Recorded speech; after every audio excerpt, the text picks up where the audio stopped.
우리가 항상 맞이하는 가을이고 9월달이지만은 우리가 항상 새롭게 늘 그 해를 맞이하고 그 달을 맞이할 수 있기 원합니다.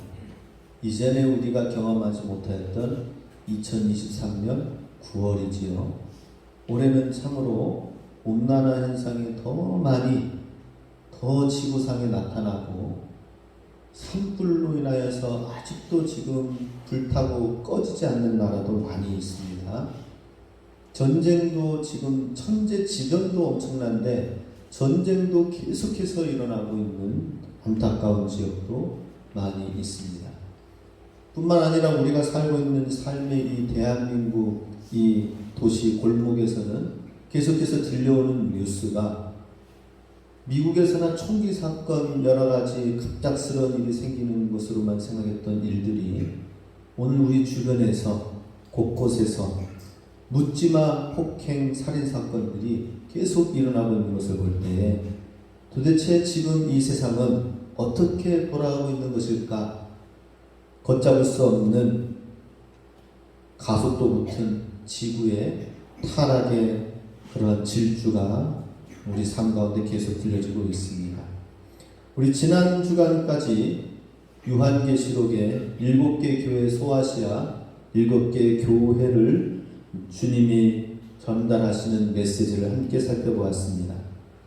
그리고 이 모든 7개 교회를 돌아보면서 생각할 때에 주님은 이 7개 교회를 그 촛대 사이를 다니시는 분이시라고 말씀하시면서 오늘날에도 주님께서는 우리 교회 가운데에 우리 삶 가운데에 주님이 다니시며 신방하시며 보신다라고 하는 것입니다.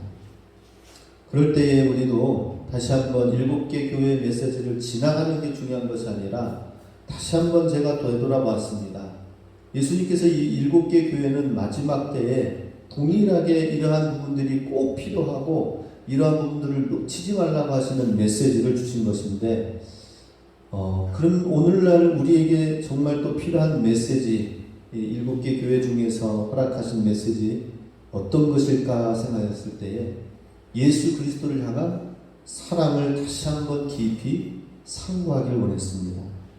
그래서 오늘 요한계시록의 저자 요한은 사도 요한은 요한복음의 마지막 장에 가서 오늘 21장에서 정말 핵심적인 어떻게 이 요한복음의 사도 제자들의 어리석었던 모습들이 초대교회의 사도들로 바뀌어지면서 성숙한 믿음으로 사역과 사명을 감당하는 믿음으로 나아가게 된 그 결정적인 순간이 무엇인가를 사도 요한은 말씀해주고 계십니다. 오늘 본문에서 예수님께서 내가 나를 사랑하느냐 하는 이 사랑의 포인트를 통하여서 베드로가 제자들이 바뀌어지기 시작했다라고 하는 것이죠. 그래서 에베소 교회를 향해서 주신 말씀이 무엇입니까?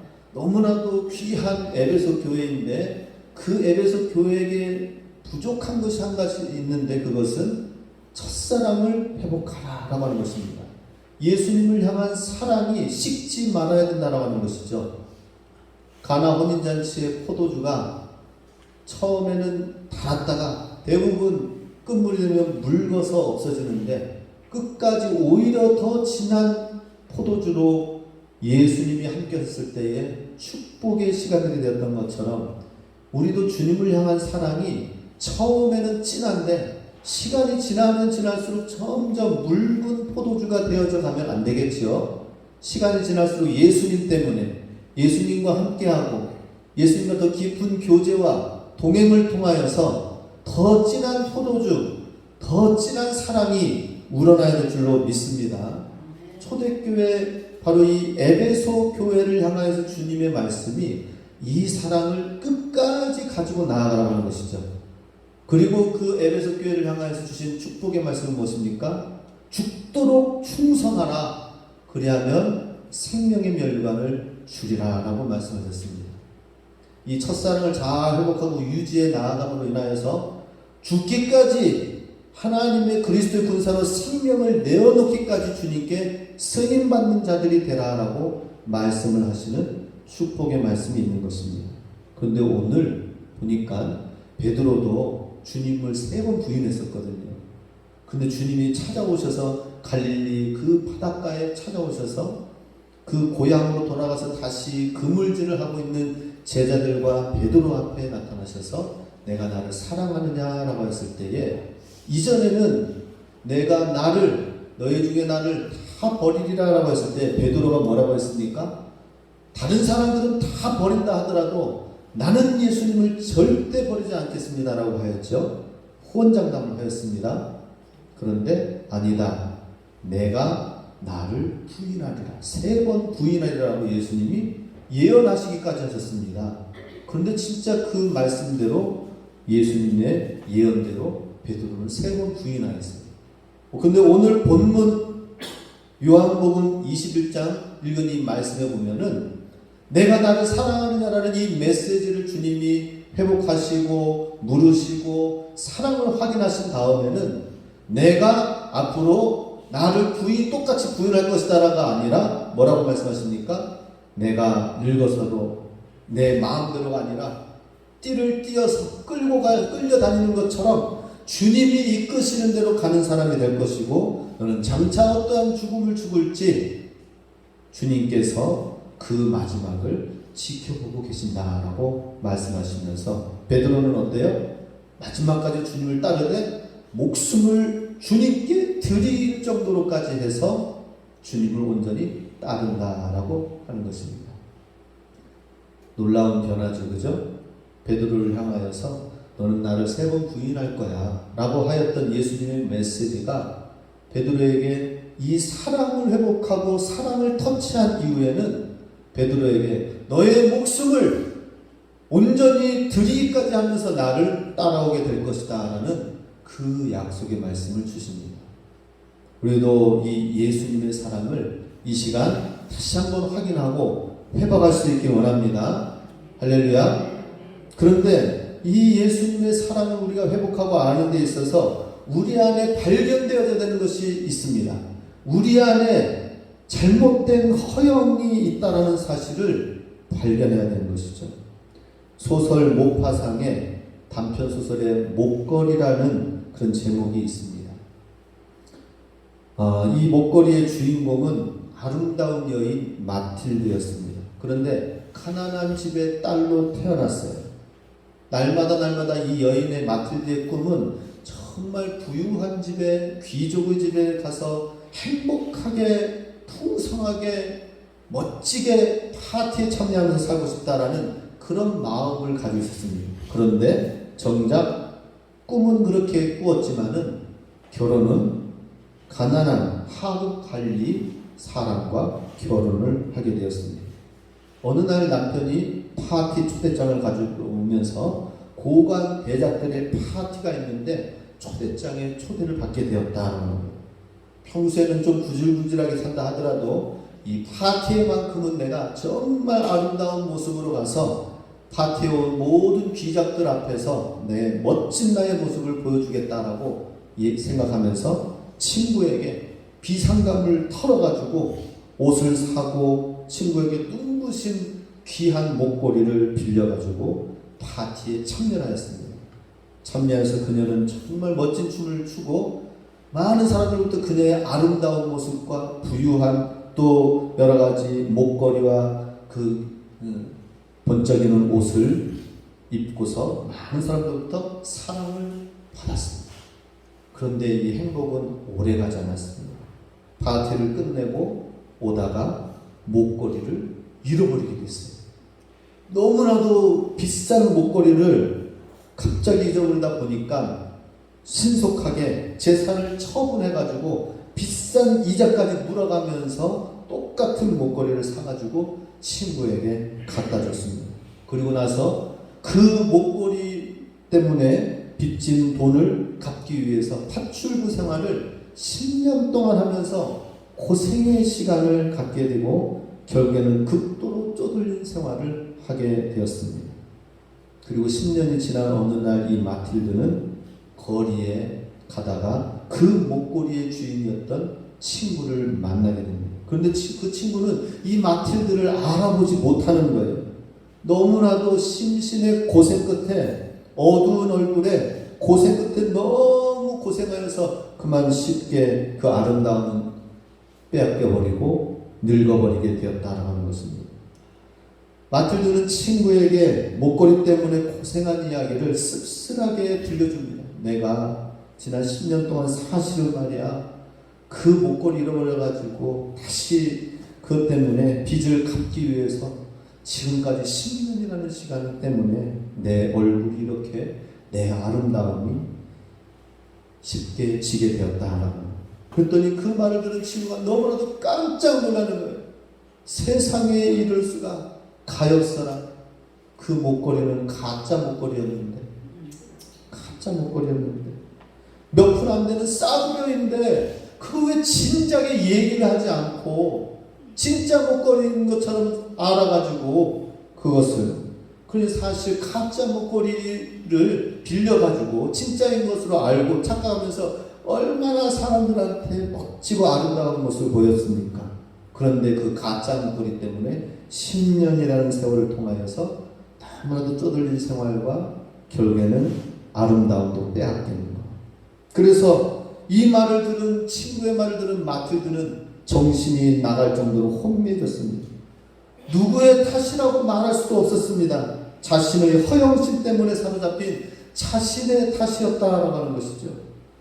예수님께서도 마찬가지입니다. 우리에게 너무나도 가치 있고 값어치 있는 삶을 우리에게 다 주셨는데 나는 아무것도 없어라고 생각하면서 여전히 하나님이 주시는, 발견한 하나님 안에서 주신 놀라운 은혜와 사랑을 발견하면 내가 너무나도 가치 있는 존재로 믿음 안에서 하나님의 영광을 돌리며 살 수 있는데, 이것을 놔두고 세상에 나아가서 10년, 20년, 50년, 70년, 80년 정말 나의 허영심 때문에 주님의 진정한 사랑을 받지 못하고 그렇게 세상 가운데 사는 건 아닙니까? 오늘날에도 마찬가지로 여전히 이 마틸드와 같은 사람이 어디에나 있습니다. 반반한 아기 유모차 하나 사주지도 못하면서 아주 커다란 할리 데이비슨 오토바이 큰 걸 끌고 전국을 누비는 그런 가장들도 있습니다. 명품 가방, 시계, 옷을 사기 위해서 안 되는 일을 하면서까지 해가지고 뽐내면서 그것이 전부인 양 하면서 허영심에 떠있는 사람도 상당히 많이 있습니다. 자녀들을 어떻게 쓰든지 성공시키면 그게 행복인 줄 알고 자녀의 성공만을 위해서 열심히 살아가는 것이 있는데, 그 열심이 굉장히 옳은 듯하지만 허영심이 될 수가 있다는 것이죠. 중요한 것은 뭐예요? 예수님의 진리와 예수님의 사랑을 발견하는 것이 우선이고 최고다라고 하는 것입니다. 가장 소중한 것을 놓치고 사는 사람들, 그런 사람들이 허영심에 사는 사람들이다 하는 것입니다. 빌립보서 2장 3절에 아무 일에든지 다툼이나 허영으로 하지 말고 오직 겸손한 마음으로 각각 자기보다 남을 낮게 여기고. 허영심이 든 사람은 교만한 사람이에요. 남을 낮게 여기는 것이 아니라 무시하고 남을 깔고요. 그런데 주님의 사랑이 들어있는 사람은 어때요? 남을 나보다 낮게 여기고 높이고 겸손한 마음으로 사는 사람 가운데에 그런 삶 속에 행복이 있고 그런 사람을 하나님이 사용하신다는 것입니다.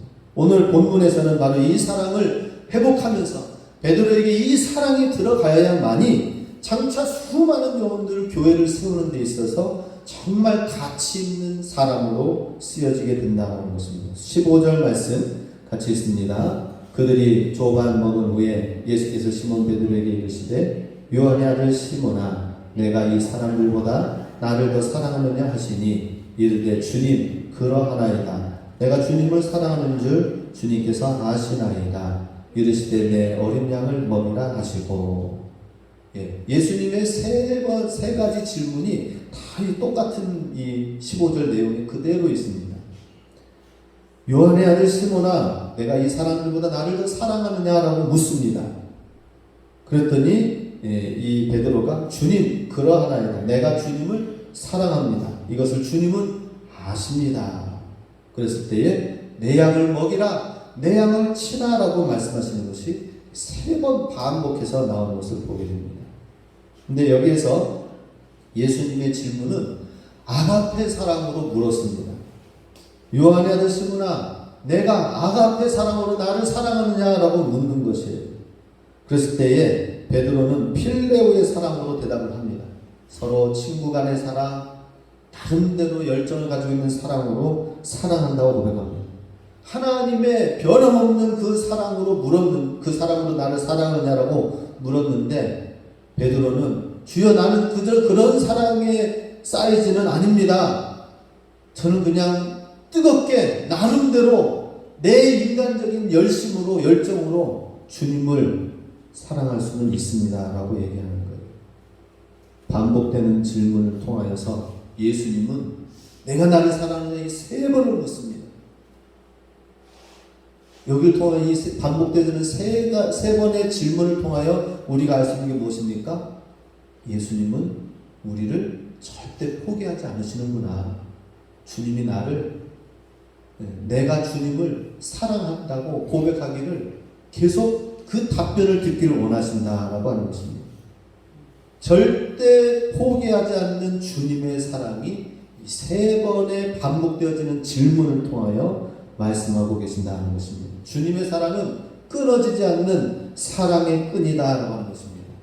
2005년 1월 달에 한 산악인이 저기 네팔의 그 해발 히말라야 6,400m의 높은 그 산악 촐라체 북벽 등반을 오르면서 그 후배와 함께 같이 올라가서 박정헌 선배와 최강식 후배가 같이 그 촐라체 등벽을 올라가지고 정상을 드디어 찍고 성공하여서 내려오게 되었습니다. 그런데 하산하던 도중에 조난을 당하여서 갑자기 후배가 그 연결되어지는 그 끈의 가운데에서 묶여있어서 다행이지 미끄러져가지고 쫙 내려가다가 같이 이 선배도 절벽에 대롱대롱 둘이 매달리는 상황이 되게 되었습니다. 이건 실화입니다. 그리고 이 실화가 쓰여진 책 제목이 끈이라는 제목으로 우리에게 전해져 오고 있습니다.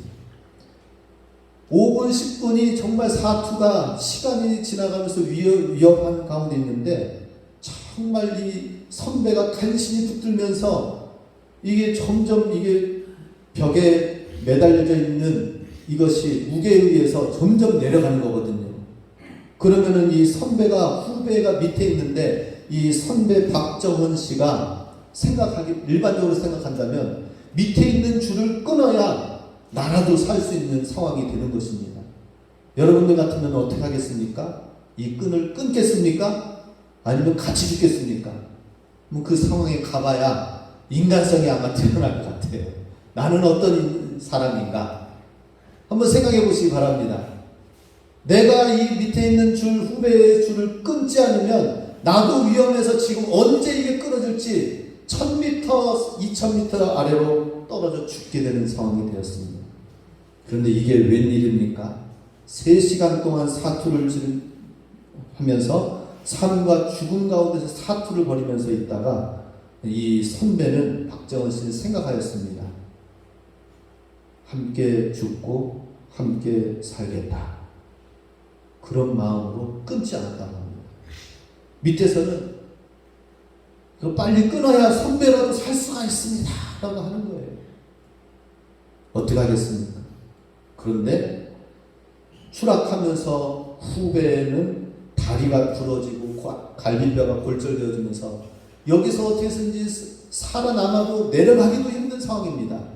그런데 결국에는 그 모든 과정을 간신히 극복하고 함께 하면서 끈을 끊지 않고 5일에 걸쳐서 그 후배를 끌고 내려오고 하면서 추위에 노출이 되어져 가지고 생환에 돌아왔지만은 심한 동상에서 손가락 8개, 발가락 2개를 잘라내고 서로 그렇게 생존에 살아있게 되었다고 합니다. 자, 여기서 한번 생각해 보시기 바랍니다. 나 혼자 살아나왔다면은 그 사람은 정말 행복했을까요? 내 손가락이 잘라진다 하더라도 같이 이 끊어지지 않는 끈으로 해서 생활에 돌아왔을 때에 이 두 사람의 삶은 어땠을까요? 다를 것입니다. 비록 손가락 발가락 잘라졌다 하더라도 같이 함께 하면서 나아갔던 그것에 대한 스토리가 오늘 우리에게도 전해지고 있습니다. 그런데 우리에게도 이 끈이 있다는 사실을 알아야 됩니다. 하나님과 우리 사이에 묶고 있는 이 끈이 바로 예수님이십니다. 예수님이 바로 이 중간에서 내가 이 끈을 끊지 않고 내가 끝까지 하여서 너를 살리고 하나님 앞에 함께 나아가겠다. 이것이 바로 십자가의 사랑의 끈인 줄 믿으시기 바랍니다.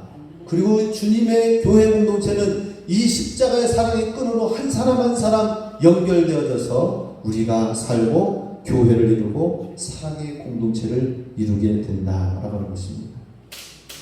이 사랑이 오늘 주님께서는 날마다 그 사랑이 이루어지기를 주님은 원하십니다. 그래서 내가 나를 사랑하느냐 현재형으로 물었습니다.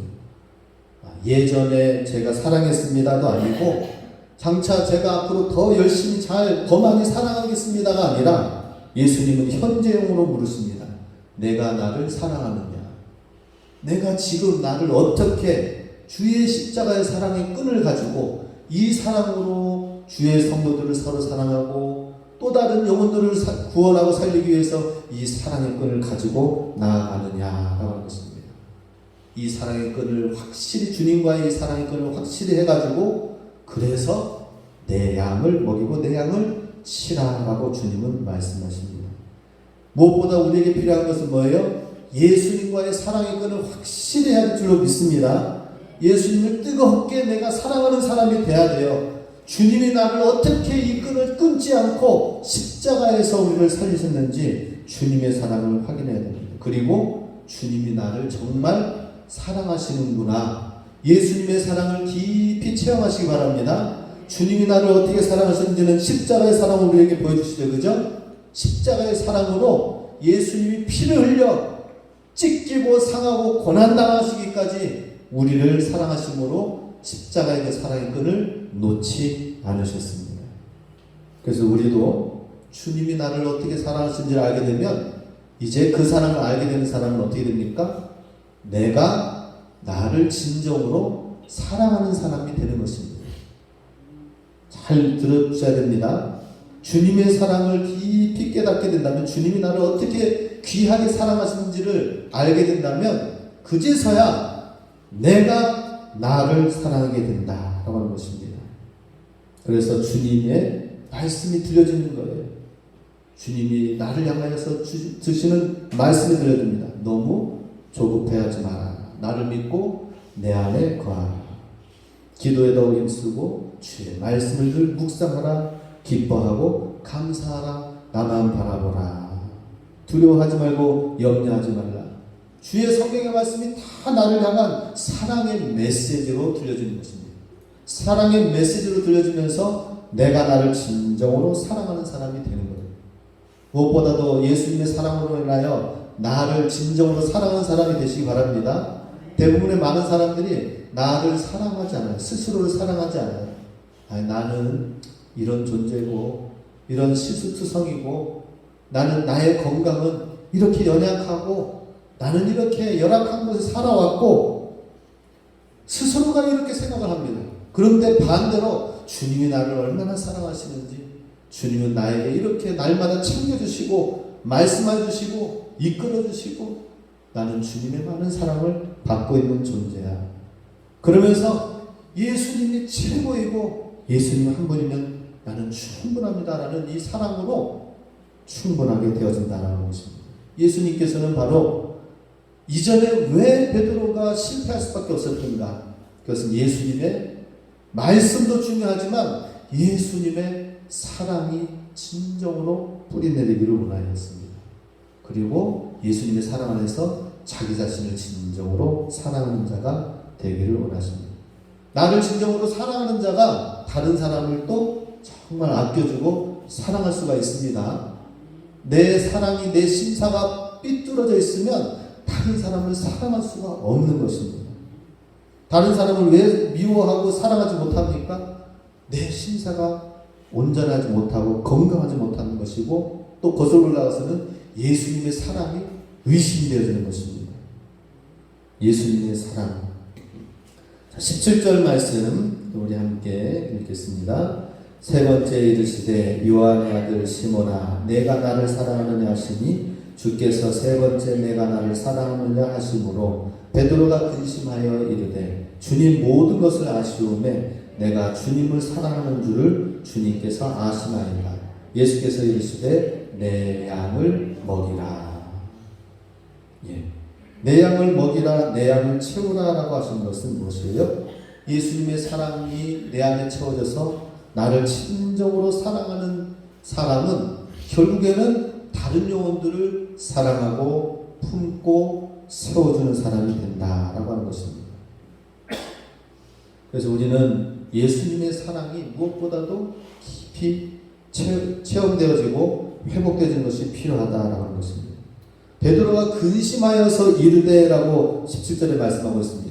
세 번이나 물으시니까, 내가 나를 사랑하느냐 세 번째 물으시니까 베드로가 이제는 주님이 아시지 않습니까? 내가 주님을 사랑하는 줄 이렇게 대답을 해왔지만은 근심합니다. 근심하면서 다시 내가 주님을 사랑하는 줄 주께서 아십니다 라고 했을 때 내 양을 먹이라고 말씀하십니다. 예수님께서 내가 나를 사랑하느냐라고 물었을 때에 15절 16절에 첫 번째 사랑의 질문, 두 번째 사랑의 질문은 아가페스메, 아가페의 사랑으로 나를 사랑할 수 있느냐라고 물으셨어요. 그랬을 때에 베드로는 필레이스메, 그냥 친구들의 사랑, 인간적인 사랑으로는 주님을 내가 뜨겁게 사랑할 수 있지만 예수님의 하나님의 아가페의 사랑의 단계까지는 저는 도저히 못합니다 주님이라고 그대로 솔직히 얘기를 합니다.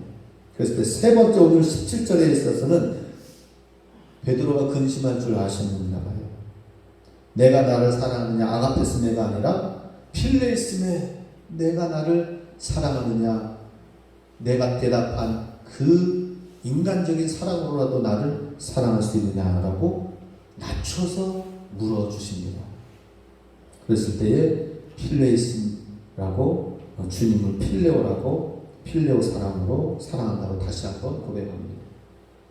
여기서 우리는 예수님의 사랑을 다시 한번 보게 됩니다.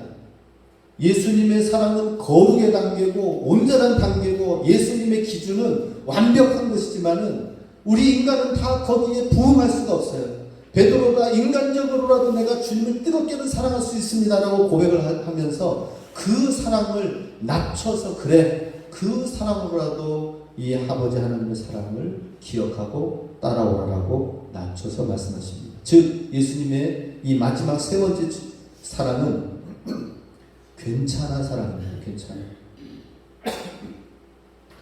좀 넘어져도 괜찮아. 완벽하지 않아도 괜찮아. 문제가 있어도 괜찮아. 내가 나를 사랑하는 줄 안다라고 인정해 주신다라고 하는 거예요. 이건 독특한 예수님의 사랑입니다. 이것은 주님의 기준을 낮춰서 그래 내가 그 작은 사랑이라도 내가 받겠다라고 하는 거예요. 우리 2002년 월드컵 4강 올림픽 때에 4강 월드컵 때에 축구가 있었습니다. 마지막까지 계속 올라갔지만은 16강 8강까지 올라가고 8강 때 우리 근정이가 슛골인 하면서 우리 근정이가 8강 때 태어났어요. 그때 새벽에 슛골인 하면서 야 골이다 하는데 또 한편으로는 근정이가 응애하면서 태어나가지고 이름을 채팔강이라고 부르려고 하다가 딸이기 때문에 8강이라고 부르면 안 되니까 조숙하게 근정이라고 불렀습니다. 그리고 나서 이제는 4강에 이제 됐을 때 독일에게 졌습니다. 근데 관중들의 야유가 되어진 것이 아니라 4강까지 올라간 것이 얼마나 기특합니까? 결승을 해서 우승을 하지 않아도 선수들을 향해서 관중들은 외쳤습니다. 4강에서 독일에 졌지만 괜찮아, 괜찮아 하면서 외치는 것입니다. 어떤 한 남자아이가 골든벨 문제를 푸는데 다들 떨어지고 혼자 계속해서 40문제 가운데 35번째 문제, 6번째, 7번째, 8번째 문제까지 딱 가는데 40문제, 50문제까지 다 풀어야 골든벨을 울리거든요. 그런데 계속해서 나아가다가 38번째 문제에 그만 틀려버리게 되었습니다. 그러면은 이거 안타까운 가운데 조롱할 수도 있지만은 친구들이 와서 달려와서 얼싸안으면서 너가 최고다. 괜찮아. 골든벨 울리지 않아도 괜찮아. 예수님께서도 바로 마찬가지입니다. 필레이스메, 아가페스메가 아니라 필레이스메, 괜찮아의 메시지 사랑을 우리에게 주십니다. 그만하면 참 잘했다. 이 정도까지만 해도 내가 너를 격려하고 축복해 주겠다. 장영희 교수님이 지금은 작고하셨지만 평생 병을 달고 살았습니다. 어렸을 때도 질병으로 인하여서 소화병을 앓았습니다. 그러니 주변에 있는 친구들이 놀지도 않고 또 놀렸습니다. 그런 가운데에서 외톨이가 되고 힘들어할 때 지나가던 엿장수 아저씨가 그 모습을 보더니 미소를 지으면서 얘야 괜찮아. 친구들 안 놀아줘도 괜찮아. 힘내라 얘야 하면서 괜찮아 이 말이 평생의 이 장영희 교수님 삶 속에 괜찮아 그래. 친구들이 나를 놀아주지 않아도 나를 왕따시켜도 또 소아마비 걸렸다고 하면서 사람들이 손가락질해도 괜찮아 라고 하면서 엿장수가 말한 그 말 한마디에도 이렇게 괜찮아의 말에 인생에 큰 힘을 얻었다고 하는데 예수님께서 괜찮아의 사랑 필레이스메라고 하신 이 주님의 사랑의 음성을 통해서 우리는 얼마나 새 힘을 얻어야 될까요? 주님은 우리의 기대치를 다 낮아져서 괜찮다라고 말씀하십니다. 왜냐? 나도 그랬다. 나도 오해받았고 나도 유대인들로부터 로마 병들로부터 배신을 받고 또 고난받고 찢기고 모든 아픈 상황 가운데 내려가 있었던 사실을 나도 경험하였다. 괜찮다라고 말씀하십니다. 그리고 힘내고 나에게 오라. 나를 따라오라 라고 주님이 말씀하시는 것입니다. 내가 나를 사랑하느냐? 주님 내가 주님을 사랑합니다. 그러면 나를 따르라 라고 말씀하십니다. 정말 주님을 따라가는 모습이 얼마나 이 사랑이 채워지고 연약한 가운데서도 괜찮다고 하시는 주님의 사랑, 세 번째의 필레이스메의 괜찮아의 사랑의 메시지를 우리는 들어야 될 것입니다. 우리 조금 실수해도 부족해도 주님은 괜찮다고 말씀하시면서 그럼에도 불구하고 나를 조금 더 힘을 내서 따라오라라고 말씀하십니다. 우리도 이와 같이 주님의 사랑이 우리 안에 있다면 바로 주님을 더 이전보다 더 귀하게 부족함에도 불구하고 주님을 따라가게 될 줄로 믿습니다. 히브리서 4장 15, 16절 같이 읽습니다. 우리에게 있는 대제사장은 우리의 연약함을 동정하지 못하실 리가 아니요 모든 일에 우리와 똑같이 시험을 받으신 이로되 죄는 없으시니라. 그러므로 우리는 긍휼하심을 받고 때를 따라 돕는 은혜를 얻기 위하여 은혜의 보좌 앞에 담대히 나아갈 것이니라. 아멘. 우리를 도우시는 우리의 연약함을 도우시는 그 대제사장 되신 예수님이 계시기 때문에 담대하게 은혜의 보좌 앞에 또 나아가라 라고 말씀하십니다. 우리 9월달 이전 것은 다 지우시기 바랍니다. 그리고 다시 나의 부족한 이 모습 그대로 주님 앞에 열심히 기도하고 주님의 사명을 감당하고 주님을 따라 나아가는 주님의 축복의 제자가 되시기 바랍니다. 마지막 시편 37편 23, 24절 말씀 같이 있습니다. 여호와께서 사람의 걸음을 정하시고 그의 길을 기뻐하시나니 그는 넘어지나 아주 엎드러지지 아니함은 여호와께서 그의 손으로 붙드심이로다. 아멘. 우리는 절대 넘어지더라도 다시 일어서게 된다는 것이죠. 이유는 주님의 손이 우리를 붙드신다. 주님의 영원하신 사랑의 손, 괜찮아 주님의 사랑의 그 손으로 우리를 이끌어 주신다는 사실을 알고 부족해도 주의 사랑을 가지고 끊어지지 않는 주님의 그 사랑을, 그 사랑의 끈, 십자가의 사랑의 끈을 붙들고 우리 그 누군가의 사랑을 향하여서 이 사랑을 전하고 그 사랑의 끈을 내어주면서 함께 주의 나라, 주님의 나라, 주님의 영광을 이루어가실 수 있길 주님의 이름으로 축복합니다.